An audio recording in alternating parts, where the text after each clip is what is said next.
Thanks for tuning in to another episode on the channel. Today I would like to present my latest purchase. It's a summer toy, obviously, but it is the cheapest ND2 Miata in the country, with a few asterisks after it, but I'll talk about that in a second.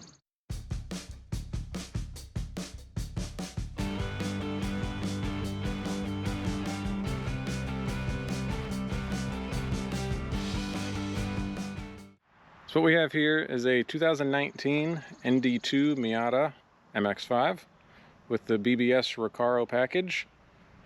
I've been searching for probably about 6 months for one of these, and it's surprisingly difficult to find one with the BBS Recaro package. I came across several 2018s, but I preferred a 19 just because it came with the bigger, well, same displacement engine, but more horsepower. So 181 horsepower versus 150-ish. So I wanted that. And then being a taller person, it's really helpful having a telescoping steering wheel. That came about in 2019. And just a little bit higher resale value, having the BBS Recaro package and being a 19 plus. So I found this one on Auto Trader. And this one was by far the cheapest, and it wasn't at like a buy here pay here lot or a private sale. It was actually at a Cadillac dealer in New Jersey. It popped up one day as a new listing. It had no pictures. The description really only said BBS Recaro package, and it was gray. So I contacted the dealer, got a few pictures. The salesman was great. He took some great pictures of the interior and exterior. And being in New Jersey, I asked if he could take a couple pictures of the underneath to make sure there was no rust. And he did. He took it into the service bay. They put it up on the lift. Underneath is clean. So I asked the salesman, put together a cash price out the door. He did. It was about $3,000 more than I wanted to spend. So I said, no, I'll do this price. They came back in the middle. And I said, nope, I'll do my original price.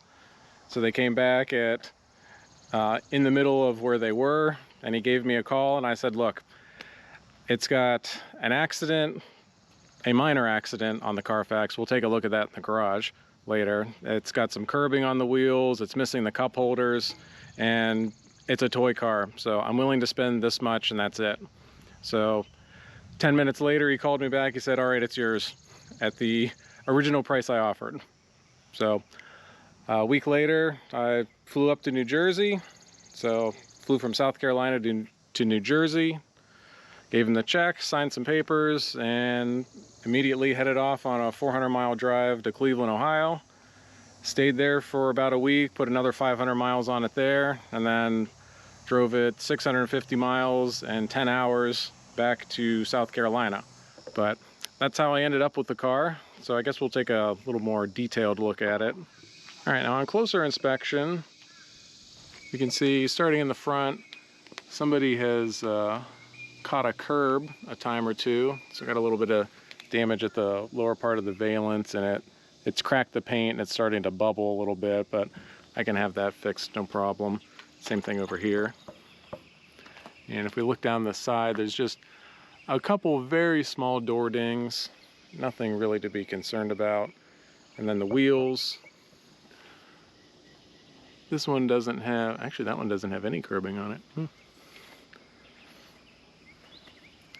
This one just has a little bit right there. Then the paint, I'll make another video on detailing it, but there's just a little bit of surface scratches in the trunk and down the sides of the car. This wheel doesn't look too bad. And really nothing to see on this side of the car. No door dings or anything. And that wheel just has a little bit of curbing on it. So easy to fix cosmetic stuff here.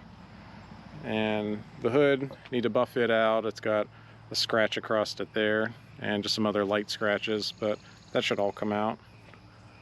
Now, as far as the accident, I know it's had an accident in the front, and once I get it inside on the lift, we'll take a look underneath and a little closer look under the hood to see if we can tell what has been replaced. But whatever shop did this did a really good job.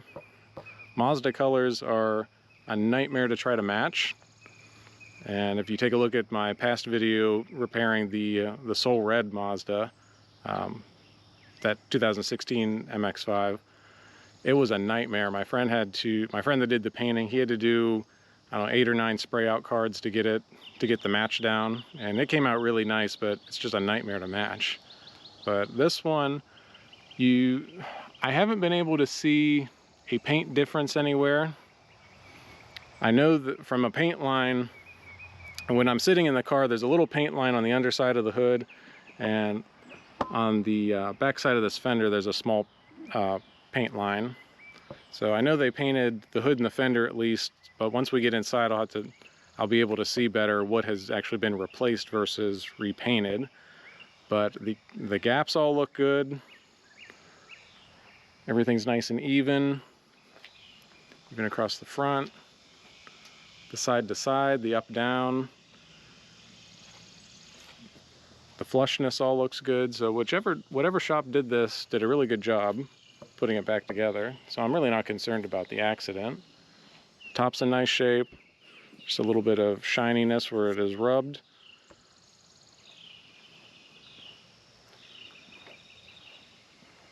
Yeah, really no wear. It's a 4-year-old car, so there's going to be some wear, but not too bad. So from the exterior side of things, I think it's a pretty good car and a good buy so far. Let's move on to the interior. And here's the main reason for buying this car: the seats. Well, and the wheels too. The wheels look nice, but the Recaro seats are really what I wanted. They're extremely comfortable, and well, they're extremely comfortable up to about 6 hours. Once you're in the car for more than 6 hours, then your ass starts to go to sleep, but it's a small car. I don't think you really normally wouldn't want to spend that much time in it. But this particular one, everything's very clean. There's just a little bit of wear on the seats, but we can mitigate that going forward. So if you get in the car with a leg first and then slide in, you really rub across the bolster. But if you sit in the seat first and then spin in, then you won't really rub the bolster so much. So we can keep from wearing that anymore. But the Alcantara, nice, really nice shape. Besides that one wear spot, that's really the only wear in the car. The carpet's nice and clean. Dash and steering wheel, very clean, no wear anywhere. All right, we're just gonna go for a quick drive. Everyone knows what a Miata drives like.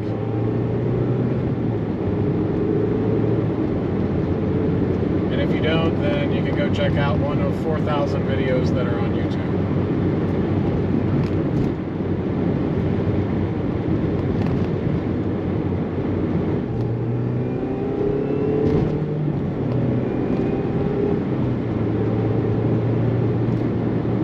It drives like you would expect a 23,000 mile car to drive like.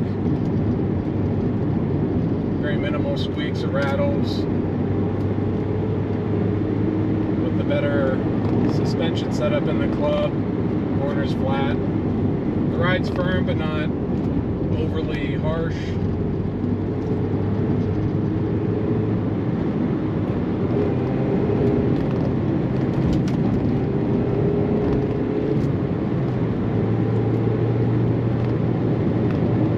Plenty of power. It's such a lightweight car, 180 horsepower is more than enough to have some fun. The Recaro seats, they grip you well. With the Alcantara in the center, you don't slide around or anything on them.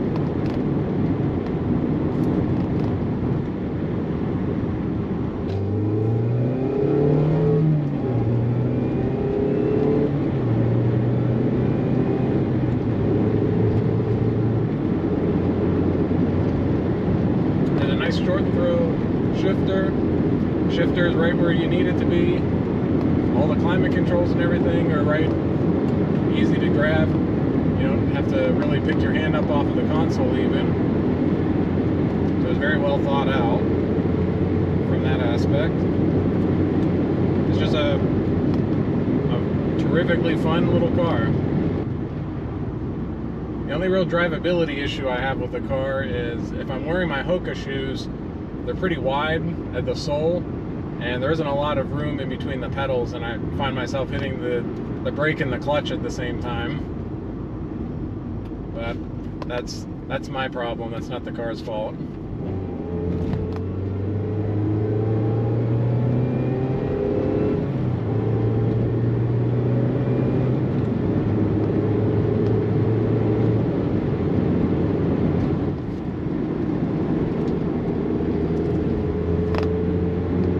While it's up on the lift, I'll do a tire rotation. I also want to check out the brakes. They seem a bit mushy, or mushier than I would expect them to be.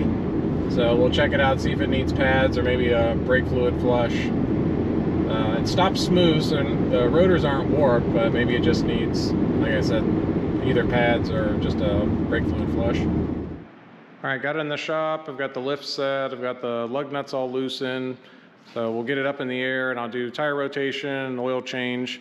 Even though it said it had an oil change on the Carfax like 2,500 miles ago, I'd still rather just do it myself with the oil I want to use. And then I know where the maintenance is starting at that point. So I'm using 020 full synthetic Valvoline, and I'll stick it on time lapse for the maintenance stuff, and then we'll do an inspection afterwards.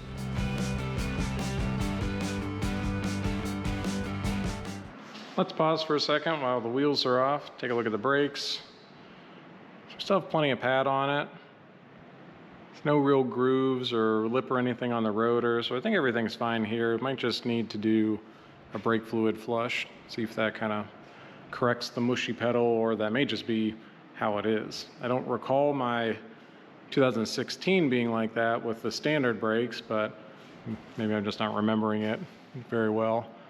But if we take a quick look in here, it has a little bit of surface rust on the top of some of the fasteners and right down here on some of the welds, but that's nothing to be concerned about.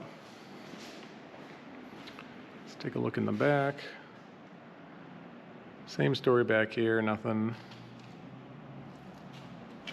to be worried about. See the brakes, and still plenty of brakes in the back, brake pads in the back. So I'm not going to do anything with those then. See, everything looks dry in the back. So I'm not even going to bother checking bushings or anything like that for play. 23,000 miles, shouldn't be anything going on there. And for tires, the tires were replaced, like I said, a couple thousand miles ago. They're Nexans, decent tires, at least they're not China bombs. Has a decent amount of grip. It did well in the monsoons that I encountered on the drive back. So they're decent tires. I'm not going to swap them out or anything. Just keep rolling with them. But let's go ahead and finish up the oil change tire rotation.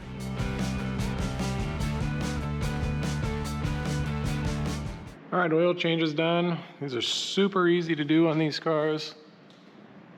You can see we've got oil pan and filter right next to each other, so you can do both over the same funnel to drain the oil. The oil filter is extremely small, but it's not that large of a capacity engine, so I guess it's fine. But that's all done, and I figured while it was up on the lift, I wanted to investigate to see if I could figure out how bad the accident was. If you remember, I mentioned that the Carfax said it was in a moderate accident, quote unquote moderate accident. I'm not sure who really says what is moderate, heavy, or whatever, but it said a moderate accident, so I wanted to see what was going on under the car.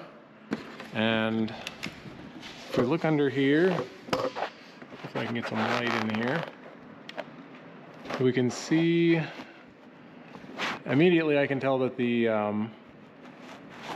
bumper reinforcement has been replaced, because those are normally painted with overspray, and this one's black, so that's been replaced. But if we look at the frame rail behind it, there's no damage to it, there's no kinks, there's no repair marks, there's no replacement obvious, so just the bumper reinforcement on this side. No damage to this is part of the subframe that runs under the engine, so nothing to see there. And if we come over to the other side, same thing over here. No evidence of any kind of damage to the frame rail. Everything looks normal under there. Let's take a look at the top once I get it back on the ground. Now, if we move to the top side, a couple things stand out pretty quickly if you're familiar with the cars. This isn't necessarily bad, but I'm just saying things that stand out to me. I can see the upper radiator support has been replaced, and you can tell that by the non-factory spot welds here, and then you can also see some scratch marks from probably grinding down the new spot welds. Not a big deal. These things are so flimsy that if it was hitting the front, even just shoving the headlight back will kink these. And on the 16 that I replaced, it was hit over here and I shoved the headlight and it kinked it a little bit back here, but it was a light enough kink that I was able to kind of just pull on it here and hammer it back down and it was fine. But these are so cheap, it's so flimsy, it's a lot easier if it has a decent kink in it just to drill out a few spot welds and pull it off. And it makes a better repair too. So I'm not concerned about that. That's easy. I don't know if I can do it with one hand. I can't. But I looked at it before without the camera. And if you look down through this opening, you can see that this fender does not have any overspray on the underside of it. So that fender has been replaced and it's all black underneath. That's how the replacement ones come. If you look under this seal on this side, it's gray primer with gray overspray paint on it. So that fender is still original. And the hood, I'm pretty sure, has been replaced. You can't really tell because both sides of it are painted. Again, not a big deal. That's all just easy sheet metal work. And even the radiator support, that's easy sheet metal work. So I don't think this car has been in a bad accident. And considering it was so long ago and it's had over 10,000 miles on it since the accident, and I don't really think it was a bad accident. I think that's all that was done to it. Again, like I've said 5 times now, not a big deal. This wasn't in a bad accident. No suspension damage. It's just purely pretty much cosmetic stuff. Even the radiator support, I almost consider that cosmetic because it's so easy. It's a handful of spot welds and the whole thing comes out. I think it's a good car, and for what I paid for it, it was like $3,000 less than the next closest one. And I've seen a ton of them. When I was looking, there was a ton of them with rebuilt titles and a lot of them with obvious, poorly redone accident damage. I saw a few red ones. It's like where the fender is almost maroon, butted up against the sole red door. So I think this is a good one. And I'll drive it for a little while, see how I like it. Just in the couple thousand miles that I've had it now, I really enjoy it. So thanks for tuning into this video about the cheapest ND2 BBS Recaro MX-5.